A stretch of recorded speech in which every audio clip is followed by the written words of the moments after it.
Shriram academy 10th या 12th के बाद डिफेंस सर्विस क्षेत्र से जुड़ने के लिए भरोसेमंद नाम, जहां डिफेंस में चुने जाने की तैयारी के लिए नहीं देनी पड़ती है बड़ी बड़ी फीस। श्रीराम एकेडमी 2015 से करवाता है army, air force, navy, SSC, constable, GPSC exam की तैयारी।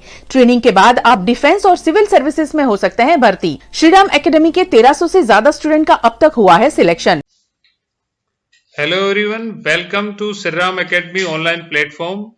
डियर स्टूडेंट्स, आज के इस वीडियो में हम जानेंगे एयरफोर्स एक्स और वाई ग्रुप के लिए जो भर्ती, जो इनटेक 01 2022 के लिए फॉर्म निकले हैं, जो 22 जैन से स्टार्ट हो चुके हैं और 7 फरवरी को लास्ट डेट है। तो आप सभी लोग लास्ट डेट का वेट ना करें, जितना जल्दी हो सके अपना फॉर्म टाइम से फिलअप कर दे। तो आज के इस वीडियो में हम जानेंगे कि ऑनलाइन फॉर्म किस तरह से स्टेप बाय स्टेप भरना है। तो एक एक स्टेप को हम अच्छे से समझेंगे और साथ ही साथ बहुत सारे बच्चों को कंफ्यूजन होते हैं कि उनके मार्क्स से लेके कि इंग्लिश में कितने होने चाहिए, ओवरऑल परसेंटेज में। किसी बच्चों को पीसीएम में भी डाउट हो जाता है कि अलग से फिजिक्स, केमिस्ट्री, मैथ के नंबर्स अलग से 50% होने चाहिए या नहीं होने चाहिए। तो इस तरह के जितने भी हर स्टेज पे जो भी एक छोटा डाउट है, वो सारे डाउट्स को हम क्लियर करते हुए चलेंगे। तो जुड़े रहिए इस वीडियो में शुरू से अंत तक मेरे साथ। तो सबसे पहले तो हमें एयरफोर्स की जो वेबसाइट है www.airmanselection.cdse.in पे जाना है। जैसे आप जाओगे तो आपके सामने इस तरह का होम पेज खुलेगा और इस होम पेज पे आप जहां देख रहे हो अप्लाई ऑनलाइन फॉर इनटेक 01 2022 और नेक्स्ट आपका अपकमिंग अपॉर्चुनिटी, या फिर आप न्यूज में भी देख सकते हो, इसमें भी इसका लिंक दिया हुआ है। आप डायरेक्टली अप्लाई पे जा सकते हो और जिन बच्चों ने नोटिफिकेशन नहीं देखा है तो एटलीस्ट एक बार वो नोटिफिकेशन जरूर पढ़ ले। और इस पे कंप्लीट नोटिफिकेशन पे वीडियो भी हमने यूट्यूब पे डाला हुआ है, उसका लिंक हम डिस्क्रिप्शन बॉक्स में दे देंगे। तो वहां से भी जाके आप कंप्लीट नोटिफिकेशन को वीडियो के जरिए समझ सकते हैं।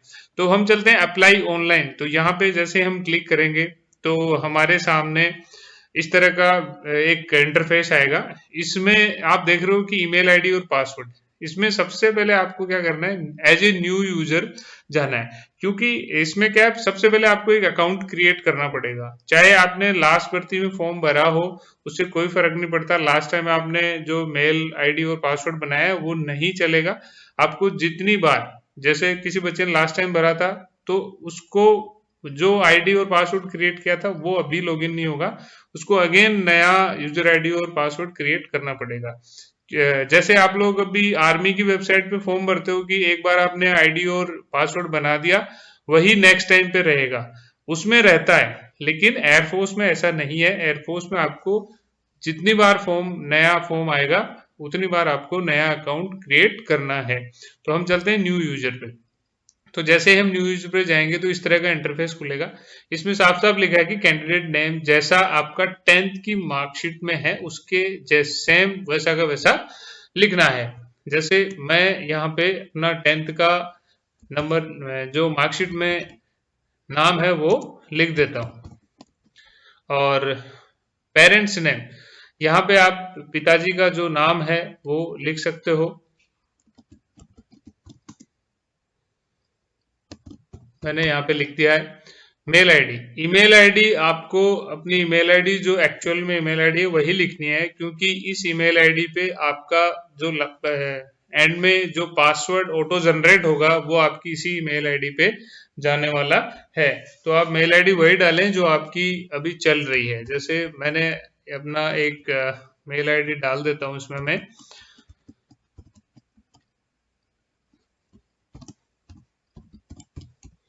इस तरह से आप अपना मेल आईडी डाल दीजिए और नेक्स्ट है नेशनलिटी, यानी आपको यहाँ से इंडियन सेलेक्ट कर लेना है और जेंडर सेलेक्ट कर देना है मेल, और आपका एक मोबाइल नंबर,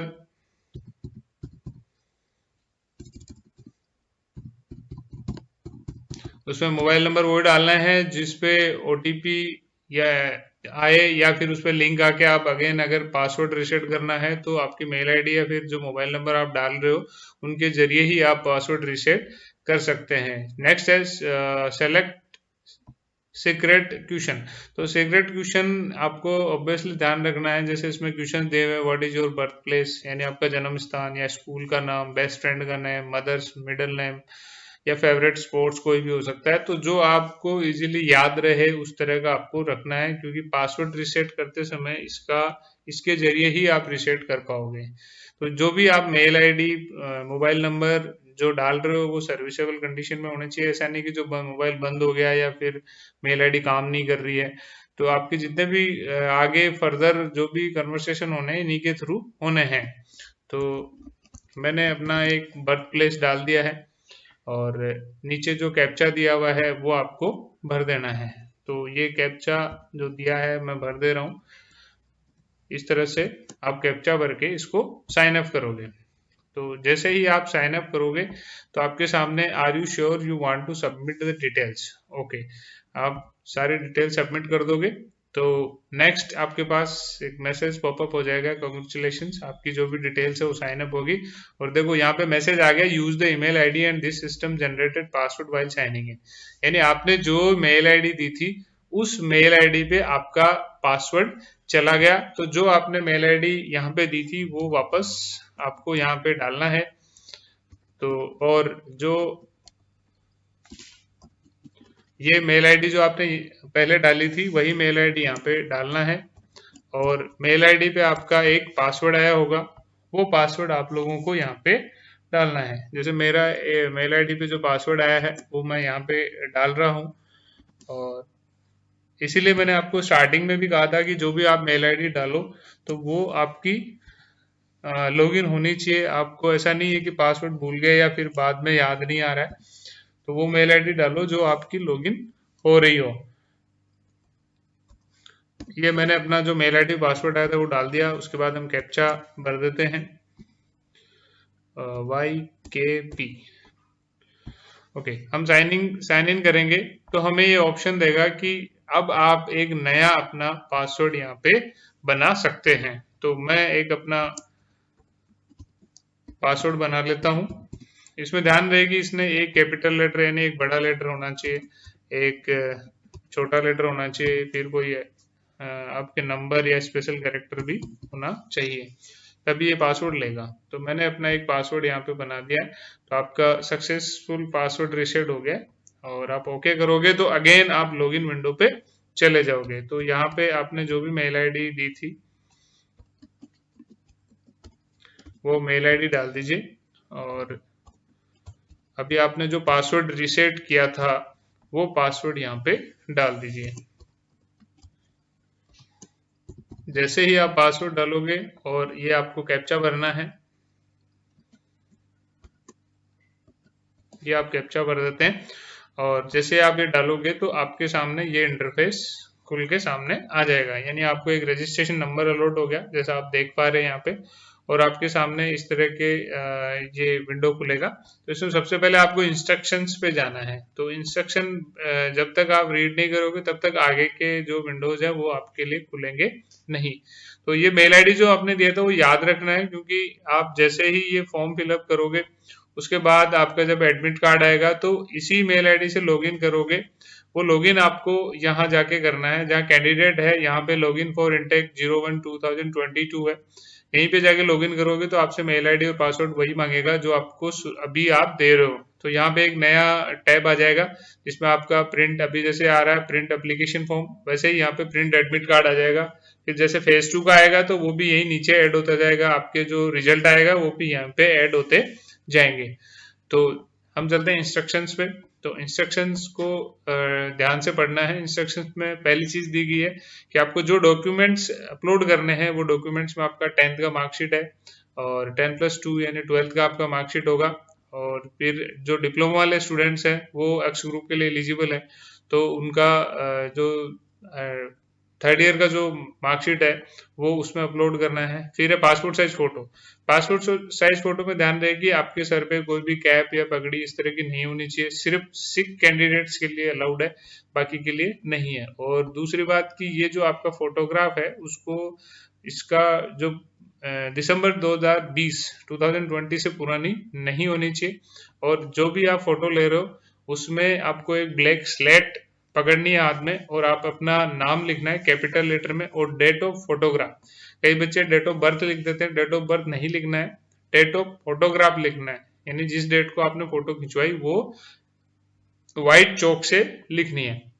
नेक्स्ट है लेफ्ट थंब इम्प्रेशन, आपका लेफ्ट थंब का एक इम्प्रेशन जो आप इंक में भर के और उसका इम्प्रेशन बना के उसमें वो भी आपको अपलोड करना है। कैंडिडेट्स अपना सिग्नेचर की इमेज जो वो भी उसमें अपलोड करनी है। साथ ही साथ candidate parents, father mother guardian किसी का भी हो सकता है। ये सिर्फ उन्हीं बच्चों के लिए एप्लीकेबल है जो बच्चे 18 साल के से कम वाले हैं। जो बच्चे 18 या 18 से ऊपर हो गए उनको कैंडिडेट्स जो पेरेंट सिग्नेचर्स हैं वो नहीं अपलोड करने हैं। नेक्स्ट है the marksheet indicating marks in English subject, ये डिप्लोमा वाले बच्चों के लिए है, यानी जो इन बच्चों के थर्ड ईयर में अगर इंग्लिश नहीं है तो वो जैसे अपने 10th या 12th का इक्विवेलेंट कोई मार्कशीट है जिसमें इंग्लिश सब्जेक्ट है वो वाली मार्कशीट इसमें अपलोड करेंगे। नेक्स्ट आपका ईमेल आईडी और मोबाइल नंबर जो सक्सेसफुली आपका ऑनलाइन रजिस्ट्रेशन के तौर पे आपने जैसे हमने पिछला रजिस्ट्रेशन किया साइन अप किया तो वहां हमने जो मेल आईडी डाली थी। और नेक्स्ट है फिर आपका पेमेंट होना है 250 रुपीज का। और आधार कार्ड नंबर यहाँ ऑप्शनल है, अगर आप आधार कार्ड नंबर डालते हो तो उस समय फिर आपको ये आधार कार्ड आईडी जो है वो हमेशा कैरी करनी है। जब भी आप एग्जाम देने जाते हो या चाहे फेज 1 हो फेज 2 हो, हमेशा आपको यही आईडी कैरी करनी है। ध्यान रहे कि आपके आधार कार्ड में जो डिटेल्स है वो आपकी 10th की मार्कशीट के हिसाब से होनी चाहिए। अगर किसी बच्चे का अगर आधार कार्ड में 10th की मार्कशीट के हिसाब से नाम या डेट ऑफ बर्थ नहीं है तो अभी भी आपके पास टाइम है, उसको आप चेंज करवा लें। तो हमने ये इंस्ट्रक्शन रीड कर लिए, यहाँ से हमें सेलेक्ट कर देना है कि I have read the instructions carefully and understood for compliance. तो ये क्लिक करके हमें कंटिन्यू टू रजिस्ट्रेशन स्टेप पे जाना है। जैसे हम कंटिन्यू होंगे तो देखो हमारा नेक्स्ट स्टेप खुल गया फिल एप्लीकेशन। तो हम फिल एप्लीकेशन में जैसे ही जाएंगे तो इस तरह का हमें जो हमने डिटेल्स भरी थी वो सब आ गई। तो पहली अपना नाम है वो ऑटोमेटिक हमने जब भरा था आ गया, पिताजी का नाम आ गया, जेंडर आ गया। नेक्स्ट है यहाँ पे लिखा है कि अपलोड 10th या मेट्रिकुलेशन सर्टिफिकेट, यानी 10 का मार्कशीट है वो आपको यहाँ पे अपलोड करना है। तो यहाँ से मैं 10 का मार्कशीट ले लेता हूँ। तो डेस्कटॉप पे जैसे मैंने यहाँ पे लिया हुआ है स्कैन करके मैंने पहले से रखा हुआ है। ध्यान रहे कि आपकी जो मार्कशीट है उसका जो साइज है वो 10 से 50 KB के बीच में होनी चाहिए। ध्यान रहे कि रीसाइज करने के चक्कर में कई बार क्या है कि आपकी मार्कशीट आप साइज तो कम कर लेते हैं लेकिन उसका पिक्सल्स कम हो जाते हैं जिसकी वजह से वो क्लियरली विजिबल नहीं होती है। तो वो ऐसे फॉर्म रिजेक्ट होने के चांसेस रहते हैं। तो आप अपलोड करने से पहले अपनी फाइल की साइज और क्लियरिटी देख लें ओपन करके कि वो क्लियरली विजिबल है या नहीं। नेक्स्ट है आपका ईमेल आईडी जो भरा आपने वो आ गया, मोबाइल नंबर जो दिया है उसमें आ गया। इसमें लिखा है आर यू सर्विंग एनसीज और आईएएफ और सिविलियन, तो आप सर्विंग नहीं है तो आप सिविलियन में आओगे तो सिविलियन में लिख दो। नेक्स्ट अनमेरिड अपने आप ले लेता है क्योंकि सिर्फ अनमेरिड के लिए है। Enter your date of birth, तो यहाँ आपको अपना डेट ऑफ बर्थ एंटर करना है। तो जैसे आप यहाँ जाओगे तो आपका अपना डेट ऑफ बर्थ यहाँ से आप ईयर सेलेक्ट कर सकते हो। तो जैसे मैंने अपना डेट ऑफ बर्थ यहाँ पे डाल दिया है और सेव एंड कंटिन्यू पे आपको जाना है। तो यहाँ पे आएगा पर्सनल डिटेल सेव्ड सक्सेसफुली, इसको क्लोज कर देना है। और आपको यहाँ पे आपका क्या qualification based on which you are applying for recruitment, तो आपके पास ऑप्शन आएगा कि आप डिप्लोमा वाले हो या फिर 10+2 वाले हो। अगर आप 10+2 के हो तो इसमें 10+2 डाल देना है। और ये नीचे लिखा है कि candidate pass with vocational course will be eligible only for group Y category, यानी कोई भी बच्चा जो वोकेशनल कोर्स यानी इक्विवेलेंट टू 12th वाला है वो सिर्फ वाई ग्रुप में जाएगा, एक्स ग्रुप के लिए एलिजिबल नहीं होने वाला है। नेक्स्ट चलते हैं, हमने 12th का इसमें डाल दिया। Have you been declared as a pass in class 12th या intermediate vocational course equivalent with minimum 50% और एग्रीगेट, ये एग्रीगेट है यानी ये पूछ रहा है कि भाई एग्रीगेट आपके पास 50% है कि नहीं है। ऑब्वियसली है तभी आप एलिजिबल होने वाले हैं। तो इसको यस क्लिक करते ही आपके सामने आएगा ग्रुप अप्लाइंग फॉर, आप किस ग्रुप के लिए अप्लाई करना चाहते हो, एक्स वाई या दोनों के लिए। तो आप जो भी ग्रुप जो साइंस मैथ वाले पीसीएम वाले बच्चे हैं वो दोनों ग्रुप के लिए अप्लाई कर सकते हैं, ग्रुप एक्स और ग्रुप वाई दोनों के लिए। जो बच्चे मैथ के अलावा हैं बाकी कोई भी स्ट्रीम होगा पीसीएम के अलावा, ग्रुप ए के अलावा, तो वो बच्चे सिर्फ वाई ग्रुप के लिए एलिजिबल होंगे। तो मेरे पास मैथमेटिक्स पीसीएम है, तो मैं ग्रुप एक्स और वाई दोनों के लिए एलिजिबल हूँ, तो मैं दोनों के लिए अप्लाई कर दूंगा। फिर है एजुकेशन बोर्ड, यानी आपका बोर्ड जो कौन सा है, जिस भी स्टेट का है, तो वो स्टेट बोर्ड आपको यहाँ पे लेना है। जैसे मेरा गुजरात का है, तो मैं गुजरात का भर दूंगा कि इसमें बोर्ड ऑफ गुजरात जो भी मिलेगा मुझे, वहां से मैं भर दूंगा। या फिर किसी भी स्टेट का, भी स्टेट का आपका जो बोर्ड है, वो आपको यहाँ पे सेलेक्ट करके भर लेना है। तो यहाँ पे मैं देखता हूँ कि मुझे कहाँ मिलता है। तो इसमें से आप लिस्ट जैसे स्क्रॉल करोगे नीचे, तो आपको हर स्टेट का जो बोर्ड है उसकी लिस्ट यहाँ पे दी गई है। तो जिस बोर्ड से आप हो, वही बोर्ड आपको यहाँ से सेलेक्ट करना है।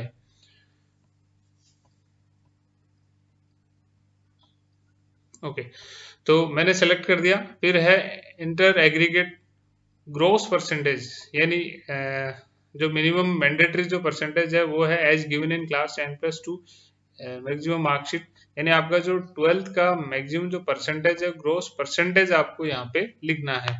तो मैंने अपना परसेंटेज जो है वो यहाँ पे लिख दिया है। और upload original scan copy of 10th 12th intermediate, यानी जो आपका 10th 12th मार्कशीट है वो यहाँ पे आपको अपलोड करनी है। तो मैंने अपना यहाँ पे फाइल सेलेक्टेड सक्सेसफुली हो गई, मैंने भर दिया है। आप ध्यान रखें कि आपकी जो फाइल है उसकी जो साइज है, यहाँ पे जाके आप क्लिक करके प्रीव्यू भी कर सकते हो। तो प्रीव्यू करके आपको जरूर चेक कर लेना है, क्योंकि आपकी जो मार्कशीट आपने अपलोड करी है वो क्लियरली विजिबल है या नहीं, वो चेक कर लेना जाके। फिर नीचे enter percentage minimum 50% mandatory of English as a given in class 10+2, यानी आपका जो 10+2 का इंग्लिश में कितने परसेंटेज है वो आपको यहाँ पे मेंशन करना है। तो इंग्लिश में आपको जो भी आपका परसेंटेज यहाँ पे है वो आप यहाँ पे मेंशन कर दीजिएगा। नेक्स्ट है inter percentage of mathematics as given in class 10+2 12th intermediate, यानी यहाँ पे जो मैथ के परसेंटेज है वो यहाँ पे आपको डालने हैं। Okay, next inter percentage of physics. देखो यहाँ पे बच्चे जो भी हैं परसेंटेज डालते समय यहाँ पे कंफ्यूजन शुरू हो जाता है बच्चों को कि मुझे ये मेरे मैथ में 50 नहीं है, फिजिक्स में 50 नहीं है। तो इस सवाल का जो कंफ्यूजन है वो मैं यहाँ दूर कर देता हूँ कि आपके एग्रीगेट जो परसेंटेज हैं, यानी एग्रीगेट आपके टॉप जो 5 सब्जेक्ट्स हैं उनको मिला के आपके 50% होने चाहिए, ना कि आपके फिजिक्स, मैथ और इंग्लिश में अलग से 50 होने चाहिए। बाकी आपके पीसीएम के अलग से अगर 50 से कम भी है, और ओवरऑल 5 सब्जेक्ट, अगर किसी के बच्चे के 7 सब्जेक्ट है मार्कशीट में, और उसमें अगर कैलकुलेशन की गई है कि नीचे इन टोटल 7 सब्जेक्ट्स के ये नंबर है और इतने में से ये हैं, अगर ये वो कैलकुलेशन करके दी हुई है तो वो परसेंटेज जो आएगा वो काउंट होगा। और अगर किसी के नीचे कैलकुलेशन नहीं की गई है तो आपकी मार्कशीट के टॉप 5 यानी जो अच्छे नंबर के 5 सब्जेक्ट है वो आपके कैलकुलेशन होगी, और उनका परसेंटेज अगर 50 है, 50 या 50+ है, 50 से नीचे नहीं होना चाहिए, तो आप उसके लिए एलिजिबल होते हैं। तो अगर आपको कंफ्यूजन था तो आई थिंक मुझे लगता है कि अब आज के बाद आपको ये कंफ्यूजन नहीं आएगा, ये कंफ्यूजन दूर हो गया होगा। नेक्स्ट है do you have an additional marksheet, यानी जो इस बच्चे के किसी की केटी लगी हुई है, यानी 12th उसने दोबारा की हुई है, अगर है तो यस करके आपको एक कॉपी आपने यहाँ पे स्कैन करके डाल दी थी, और नेक्स्ट यस करोगे तो आपके नीचे ऑप्शन आ जाएगा, वो आप दोबारा से दूसरी कॉपी यहाँ पे अटैच कर सकते हैं। और अगर आपके पास एक ही मार्कशीट है तो नो कर दो और आपको नेक्स्ट जाना है। ओके, नेक्स्ट कर देना सेव एंड कंटिन्यू। तो जैसे आप सेव एंड कंटिन्यू करोगे तो आपको आगे ये प्रोसेस करने के लिए लेके जाएगा। तो ये आपकी डिटेल एक बार आप फिर से चेक कर लीजिए।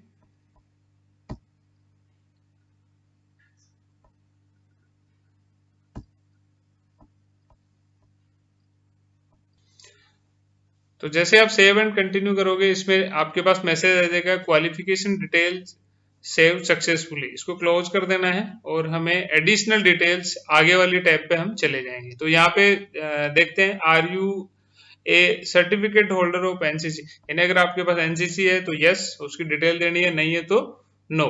नेक्स्ट है are you son of serving, यानी आप किसी एक्स सर्विसमैन यानी आर्मी, एयरफोर्स, नेवी किसी के भी या डिस्चार्ज पर्सन के सन हो तो वहां यस कर देना है, और नहीं हो तो नो कर देना है। हैव यू बीन डिस्चार्ज, यानी अगर आप आर्मी नेवी किसी भी में एज ए सोल्जर अगर आप पहले से रिक्रूट हो रखे हो और वहां से निकले हुए हो तो यस करते आप वैसे भी डिस्क्वालीफाई हो जाओगे, तो आपको नो कर देना है। नेक्स्ट है आपके फिजिकल कैरेक्टरिस्टिक्स मांगी जाती है, यानी हाइट आपकी जो मिनिमम है 152.5 है, आपकी जो हाइट है वो आपको सेंटीमीटर्स में भर देनी है। नेक्स्ट है वेस्ट साइज जो है आपको इंच में भरनी है, सेंटीमीटर में नहीं भरना है, ठीक है। तो आपकी वेस्ट जैसे 34 है या 36 है तो आपको उसमें इंचेज में भर देनी है। फिर नेक्स्ट है आपका आइडेंटिफिकेशन मार्क्स, यानी आइडेंटिफिकेशन मार्क्स जो आपके चेहरे या हाथ या पैर पे जहाँ पे भी है जो विजिबल है, तो वो आपको आइडेंटिफिकेशन मार्क्स लिख देना है। तो मैं जो भी एक आइडेंटिफिकेशन मार्क है वो लिख देना है, वो यहाँ पे लिख देना है। नेक्स्ट है कैंडिडेट चेस्ट साइज, यहाँ चेस्ट का कोई मिनिमम क्राइटेरिया है नहीं कि इतनी होनी चाहिए, बस इतना है कि आपकी जो चेस्ट है वो एक्सपेंशन यानी फुलाने के बाद आपकी 5 सेंटीमीटर फूलनी चाहिए। नेक्स्ट है शू साइज, यानी आपके जूते की जो इंडियन साइज है वो आपको यहाँ पे उसमें भर देनी है। और नेक्स्ट हमें सेव ऑन कंटिन्यू कर देना है। तो जैसे ही हम सेव एंड कंटिन्यू करेंगे तो ये डिटेल सेव हो जाते हैं, हमारे पास मैसेज आ जाएगा कि एडिशनल डिटेल्स सेव सक्सेसफुली, इसको हमें क्लोज कर देना है। तो हम आगे की कम्युनिकेशन डिटेल्स पे चले जाएंगे, जहाँ पे हमारा पत्राचार होगा, लेन देन होंगी, जो भी लेटर आएगा तो वो हमारे इस एड्रेस पे आएगा। यहाँ पे 2 एड्रेस है, एक परमानेंट एड्रेस है और एक आपका है कम्युनिकेशन एड्रेस। अगर दोनों सेम है तो आप नीचे बॉक्स में दिया हुआ है कि सेम एज, तो यहाँ क्लिक कर दोगे वो ऑटो में वहां पे फिल हो जाएगा। तो मैं अपना यहाँ पे एड्रेस लिख देता हूँ, कंट्री इंडिया हो गया, यहाँ से हम स्टेट सेलेक्ट कर लेंगे और स्टेट में हम सिटी सेलेक्ट कर लेंगे और आपका यहाँ पे तालुका या फिर जो तहसील कहते हो, कहीं पे तालुका कहते हैं, वो आपको यहाँ पे फिल कर देना है। फिर आपका विलेज, गांव का नाम भर देना है, पोस्ट ऑफिस भर देना है,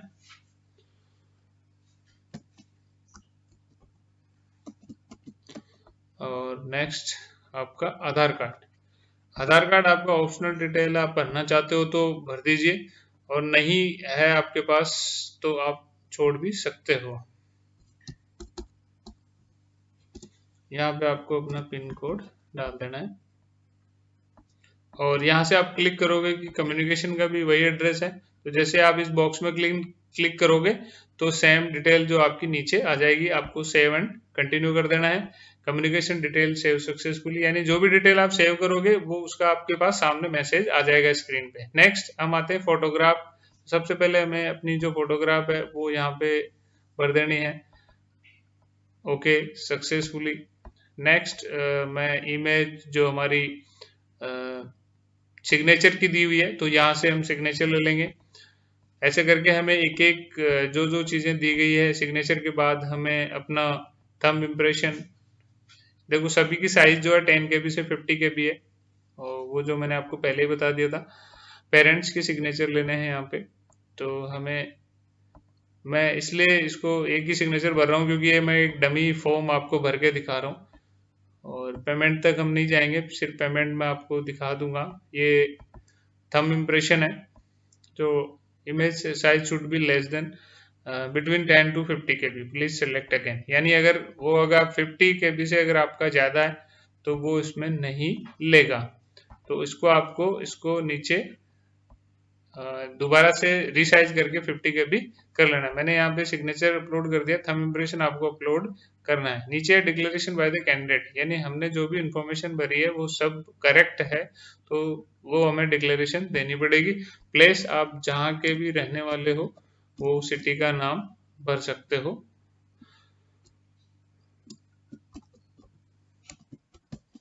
तो इस तरह से हमें ये फिलअप करके सेव एंड कंटिन्यू कर देना है। जैसे ही हम सेव एंड कंटिन्यू करेंगे तो हमारे पास अगेन नेक्स्ट स्टेप का मैसेज आ जाएगा और नेक्स्ट स्टेज पे हम आएंगे सेलेक्ट सिटी पे। सिटी में हमें एग्जाम सिटीज जो हमें प्रेफरेंस सेलेक्ट करनी है कि सबसे पहले हम कहाँ से लेंगे, तो हमारे पास टोटल ये सिटीज की लिस्ट आ जाएगी। तो जो भी हमें सिटी सेलेक्ट करनी है वो हम कर सकते हैं। जैसे मैंने पहला प्रेफरेंस ये दिया, हम टोटल 5 प्रेफरेंस दे सकते हैं। दूसरा मैंने ग्वालियर दे दिया, तीसरा मैंने दरभंगा दिया है, फिर दिल्ली एनसीआर दिया है और गया दिया है। तो इस तरह से हम 5 सेलेक्ट कर सकते हैं। देखो जैसे ज्यादा जाएंगे तो you have already selected 5 cities, यानी हम 5 सेंटर सेलेक्ट कर सकते हैं। और यहाँ से आप अप डाउन भी कर सकते हो कि फर्स्ट पे किसको रखना है, सेकंड पे किसको रखना है। तो आपके जो भी नियर बाई सिटीज है वो उनमें से मिनिमम आप 5 सेलेक्ट कर सकते हैं। और ये फिर सीएसबी के पास राइट है कि वो उनमें से आपको कौन सा सेंटर दे।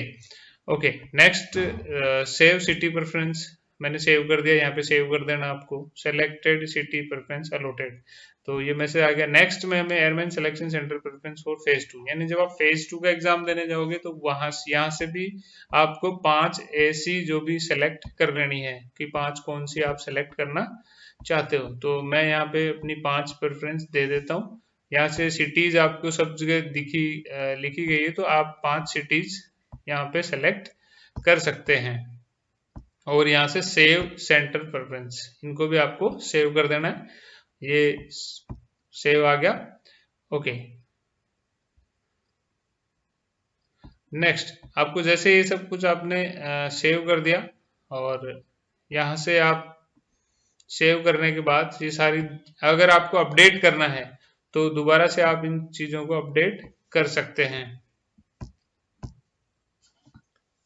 ओके, तो ये सेलेक्ट करने के बाद हमें होम बटन पे जाना है। देखो नीचे क्लियरली लिखा हुआ है, हमने अगली स्टेप में जाने के लिए होम बटन पे हम क्लिक करेंगे। तो होम बटन पे क्लिक करते हैं, देखो जो 3 डिटेल हमने भरी थी वो इंस्ट्रक्शन वाला ये 100% कंप्लीट हो गया। नेक्स्ट है हमारा पेमेंट का। तो हमें पेमेंट पे ऑप्शन पे जाएंगे, तो उससे पहले हमें पूरी एप्लीकेशन का प्रीव्यू दिखाएगा। तो हमें एक बार फिर से इस एप्लीकेशन को पढ़ लेना है कि कहीं पे अगर कोई गलती हुई है तो आप अगेन होम पेज पे जाके और अपनी जो भी डिटेल चेंज करना चाहते हो वहां से आप डिटेल कर सकते हैं। यहाँ से आपने नीचे आपके बॉक्स बनाओ, the information provided by me in this form is true for my knowledge. तो आप कंफर्म होते ही आप क्लिक कर देना है, कंटिन्यू टू पेमेंट कर देना है। पेमेंट आप नेट बैंकिंग या फिर चालान के द्वारा भी आप कर सकते हो। तो यहाँ ये था मोटा मोटा हमारा जो एक फॉर्म भरने का कंप्लीट प्रोसीजर। यहाँ से आप पेमेंट करते ही आपकी एप्लीकेशन डाउनलोड होम पेज पे जाके जो हमारा चौथा टैब था, यहाँ से जो आप देख रहे हो ये प्रिंट एप्लीकेशन फॉर्म, तो आप प्रिंट एप्लीकेशन फॉर्म प्रिंट कर लोगे। इस तरह से आपका फॉर्म जो है वो कंप्लीटली सबमिट हो जाएगा। फिर भी अगर किसी बच्चे को डाउट होता है तो कमेंट बॉक्स में हमारे नंबर दिए हुए हैं, वहां पे आप कांटेक्ट करके डिटेल पूछ सकते हो। तो आई होप कि आपको अभी कंप्लीट फॉर्म कैसे भरना है ये कंप्लीट सक्सेसफुली आपको भरने तक का जो प्रोसीजर है वो अच्छे से समझ में आ गया होगा। और इसके एग्जाम जैसे डेट डिक्लेयर हो चुकी है कि 18 अप्रैल से 22 अप्रैल के बीच होने वाले हैं। तो 2 से 3 महीने का अप्रोक्सीमेट हमारे पास कंप्लीट टाइम बचा हुआ है। तो आप अपनी स्टडी को कंटिन्यू करें और एक सही डायरेक्शन में अच्छे से मेहनत करें। और इसके लिए और अच्छी सी अगर मेहनत और सक्सेस को 100% सुनिश्चित करना है तो श्रीराम एकेडमी आप लोगों के लिए एक बेस्ट प्लेटफॉर्म हो सकता है। तो आप इस श्रीराम एकेडमी के इस बेस्ट प्लेटफॉर्म से जुड़ के आप अपनी सफलता को 100% सुनिश्चित कर सकते हैं, क्योंकि श्रीराम एकेडमी आपको 3 महीने के अंदर आपका कंप्लीट कोर्स विद रिवीजन और टेस्ट सीरीज, जिस तरह से फाइनल एग्जाम में हमारे टेस्ट होने वाले हैं, हर वीकेंड पे टेस्ट सीरीज लेके और हर वीकेंड में आपकी वो कमियां पहचान के अगले वीक में उनको कंप्लीटली रिमूव करके ऐसे हम वीक दर वीक और आने वाले 3 महीने बाद हम अपनी सफलता को 100% सुनिश्चित कर सकते हैं। तो आज के वीडियो में इतना ही। Thank you. जय हिंद, जय भारत। श्रीराम एकेडमी 10th या 12th के बाद डिफेंस सर्विस क्षेत्र से जुड़ने के लिए भरोसेमंद नाम, जहां डिफेंस में चुने जाने की तैयारी के लिए नहीं देनी पड़ती है बड़ी बड़ी फीस। श्रीराम एकेडमी 2015 से करवाता है army, air force, navy, SSC, constable, GPSC exam की तैयारी। ट्रेनिंग के बाद आप डिफेंस और सिविल सर्विसेज में हो सकते हैं भर्ती। श्रीराम एकेडमी के 1300 से ज्यादा स्टूडेंट का अब तक हुआ है सिलेक्शन।